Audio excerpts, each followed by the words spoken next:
Assalomu alaykum, hurmatli televizor ko'rguvchilar. Yaxshimsizlar? Dunyo Uyg'ur qurultiyi to'r televiziyasining kunlik xabarlar programmasiga xush keldinglar. Men Iftixor Abdurshid. Juma kuningizga muborak bo'lsin. Hurmatli ko'ruvchilar, tövəndə diqqətingizlar kunlik xabarlar programmamızning tafsilotida bo'lsin.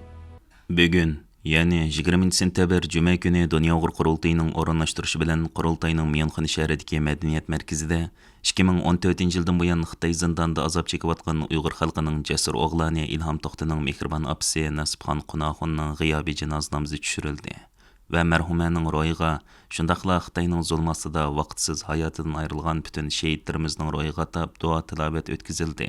Dunyo Uyg'ur qurultiyi tadqiqot markazining mudiri, Uyg'ur Yar fondining qurg'uvchisi Abduli Ayib apandim 17 sentyabr o'zining Facebook sahifasida e'lon qilgan uchurida Professor Ilhom To'xtining onasi Nasibxon Qunaxonning buningdan 2 yil avval vafot bo'lganligi va o'lim xabarining Xitoy tarafidan qattiq qamal qilinganligi, hatto Ilhom To'xtining o'z opasining o'limidan xabarsiz qoldirilganligi xabar qilingan edi. Mazkur xabar Erkin Osiyo radiosi Uyg'ur bo'limi tarafidan dalillandi. Xabardan ma'lum bo'lishicha, Ilhom To'xti tutqun qilingan kuni opasi Nasibxon Beijingda Ilhomning uyida turayotgan bo'lib, tutqundan uzun o'tmay yurt otish qaytib kelgan. Yurak parisining qo'liga ko'z sinlig'iga o'z ko'z bilan shohid bo'lgan Nasibxon opaning otishga kelgandan keyin aslida bor bo'lgan qon besim va yurak kasali texim ig'irlashgan. 10 yildan ortiq ko'z yish qurmagan Nasibxon ana 2022-yilning 5-ida ko'rish quvvati tamoman yo'qolgan holatda Otish shahar ichidagi o'z o'ltirishliq oilaliklar qo'rusida 76 yoshida jon uzgan. Marhuma Nasibxon Qunaxon onamiz uchun o'tkazilgan g'iyobiy janoza namoziga Germaniyaning Myanxun shahrida yashayotgan bir qism Uyg'ur jamoati ishtirok qildi. Hazır bir cenazemizi okuyunuz, hürmetli cemaatlerimiz. Bu anda vakitimizde hemimiz biliriz. Namaz okuşunu, cenazemizde okuşunu, cemaatin toplaşını, Xitay'da tecavüzlere çekilen milletimizde müstah kırın kılmakta vaktin özüde. Nurgun, Allah, Nurgun vatanperver zatlarımız şehit bulmadıdı. Şunun için bir hayvan cinayetinin namazı okuyunuz bir yerde. İlhom To'xtining anısı için bu niyet qilgan vaqtida bir ayol kishining niyati bilan Allohu akbar degandan keyin subhanakallahumma va bihamdika va tabaraka ismuka va ta'ala jadduka va jalla sanauka va la ilaha g'ayruka degandan keyin Allohu akbar deb ikkinchi takbirini o'qiymiz. Undan keyin Allohumma salli ala Allohumma barik alani o'qigandan keyin Allohu akbar deb uchinchi takbirini o'qiymiz.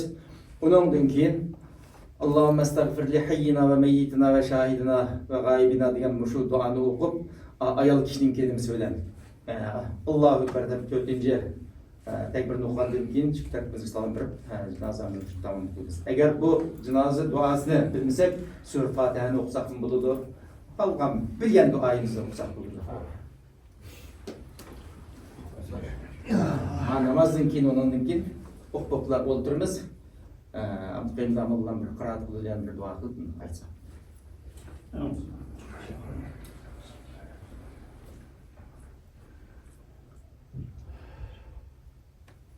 Allahu Ekber.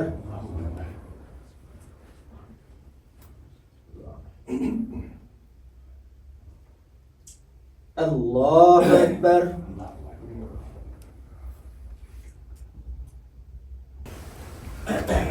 أعوذ بالله من الشيطان الرجيم.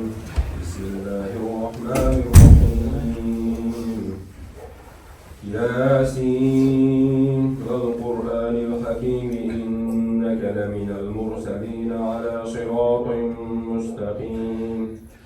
تنزيل العزيز الرحيم لتنذر قوما ما أنذر آباؤهم فهم غافلون.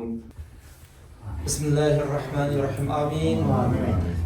اللهم اجعل القرآن لنا في الدنيا قرينا وفي القبر مونسا وفي القيامة شفيعا وعلى الصراط نورا وفي الجنة رفيقا ومن النار سترا حجابا. Ey ulug' Allah Parvardigorimiz, mushu o'qigan g'ayban namozimizni, mushu o'qigan Qur'oni Karimning tilovatidan hosil bo'lgan savobini avvalo payg'ambarimiz Muhammad Mustafa sallallohu alayhi vasallamning sahoba kiramlarining tabiinlarning ro'yiga hadiya qildik, ularga yetkazgaysan ya Allah. Va vatanimizda shahid bo'lgan shahidlarning ro'yiga hadiya qildik. Xususan shu Ilhom To'xtininki onasining ro'yiga hadiya qildik. Shu kishining ro'yini shod aygaysan ya Allah.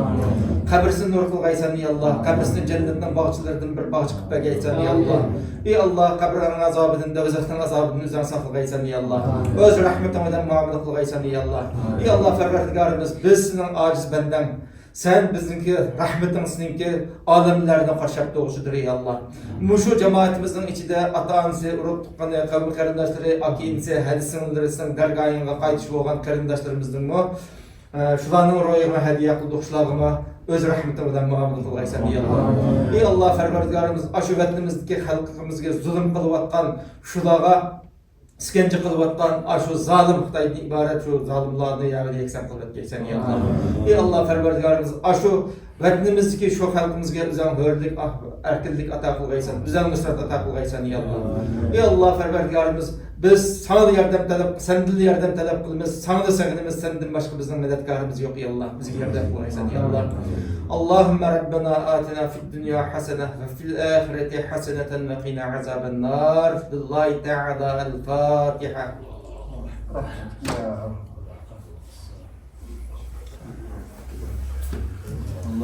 Allah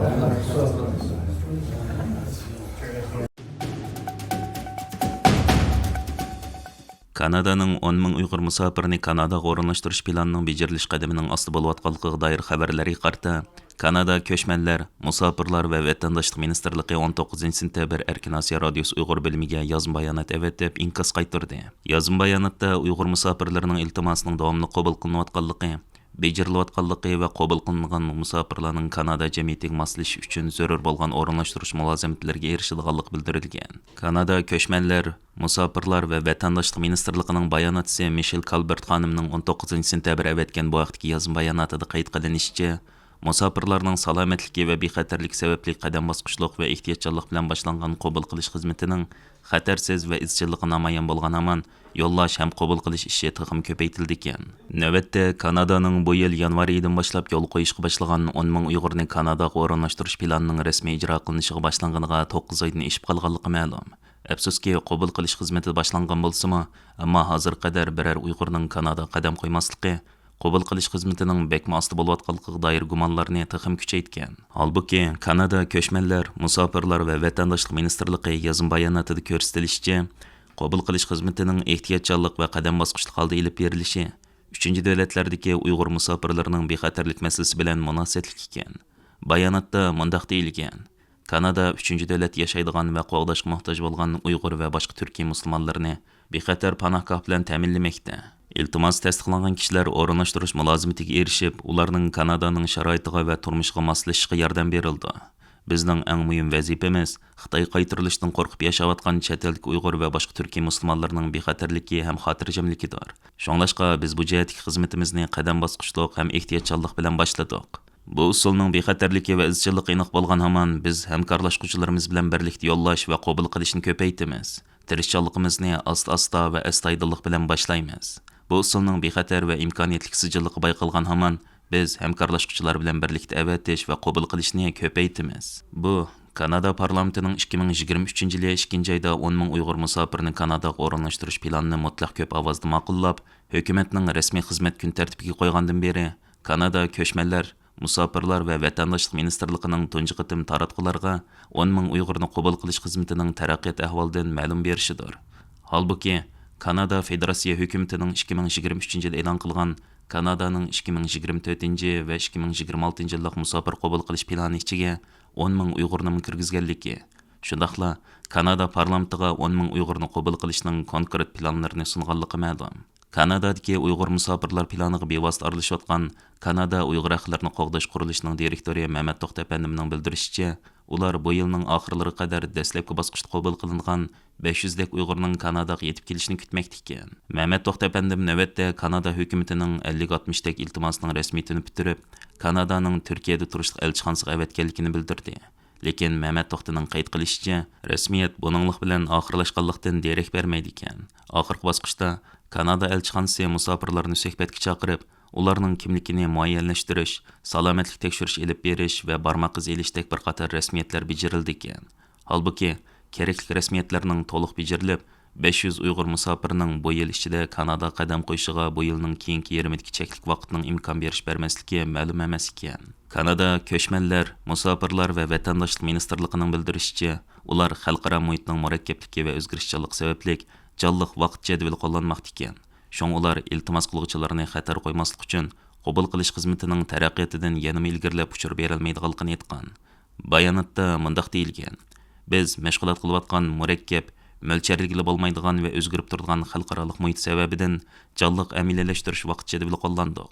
Bu usul bizga va sheriklarimizga iltimos qiluvchilarning o'xshamagan ehtiyoji va ahvoliga javob qaytarishda harakatchanlik ato qilmoqda. Bizning birinchi muhim vazifamiz Uyg'ur va boshqa Turkiya musulmonlarining bexatarligidir. Shunglashqa biz hozir qilayotgan xizmatimiz haqida taxmin ilgirlab uchur bilan ta'minlay olmaymiz. Chunki bu ziyonkashlik uchirishi oson bu kishilarni taxmin xatarga mubtalo qiladi. Halbuki Kanada Uyg'ur haqlarini qo'g'dash qurilishining direktori Mehmet To'xti suratning osti bo'layotganligini e'tirof qilsa-mu, ammo bu yil ichida 500 Uyg'urning Kanadaga yetib kelishiga umidvor ekanligini qayd qildi. Uning ko'rsatishicha, suratning osti bo'lishiga boshqa omillar ta'sir ko'rsatmoqda ekan. Mazkur qaror loyihasini sung'uchi liberallardan bo'lgan parlament a'zosi Samir Zubayrning ilgari Washingtonda Uyg'ur jamoatiga qilgan bir qatimliq so'zda qayd qilishicha, bu plan doirasidagi Uyg'urlar ziyonkashlik uchirg'ich bo'lsa-mu, ammo ularning yanada qattiq bexatarlik tekshirishni qabul qilish talab qilindi ekan. U shu qatimqi so'zida bu kishilarning bexatarlik masalasi bo'lmasligini muayyanlashtirishimiz kerak degan edi. Amerika Federatsiya tekshirish idorasi, ya'ni FBI, Amerika sud mahkamasining bergan huquq va ko'rsatmasi bo'yicha alohida ilib berilgan harakat orqali Xitoy Xalq Jumhuriyatining qo'llashidagi hakkerlar guruhi ishiltadigan dunyoviy cho'ng torni qalamqonlashtirgan va cho'ktirib etgan. Amerika Adliya Ministerligining 18 sentabrdagi xabarga asoslanganda, Amerika Federatsiya tekshirish idorasi Xitoy hukumat qo'llashidagi hakkerlar guruhining dunyoning har qaysi joylaridagi 200 mingdan ortiq iste'mol uskunasidan tarkib topgan bir cho'ng torini cho'ktirib etgan. Xabarda 2021 yildan boshlab aktiv harakat qilgan Xitoy hukumat qo'llashidagi yuqori hakkerlarning Tayvanning hukumat organlari, ma'rif sistemasi, halqiliq zavod va uchur texnik shirkatlarini nishon qilganligi tilga ilingan. Shuning bilan bir vaqtda bu hakkerlarning Amerika va boshqa davlatlardagi nurg'unlagan shirkatlar, universitetlar, hukumat organlari, telegraf va axborot o'rinlariga hakkerlik hujum qilganligi ilgari surilgan. Amerika Adliya Ministerligi yaqinda Xitoy hukumatiga qarashli bir hakkerlik guruhining 10 mingdan ortiq viruslik ilxat orqali yer shari xarakterli hujum qo'zg'aganligini, ularning o'xshamagan qita va davlatlardagi hukumat organlari hamda 100 minglagan shaxsni nishon qilganligini o'ttirib qo'ygan edi. Hurmatli ko'rmanlar, yuqorida diqqatingizga kunlik xabarlar programmamizning tafsilotini sundik. Keng qitimliq sonimizgacha ko'rishkish omon bo'lgaysizlar. Stansiyamizning YouTube kanaliga a'zo bo'lishni unutmang. Xayr xo'sh.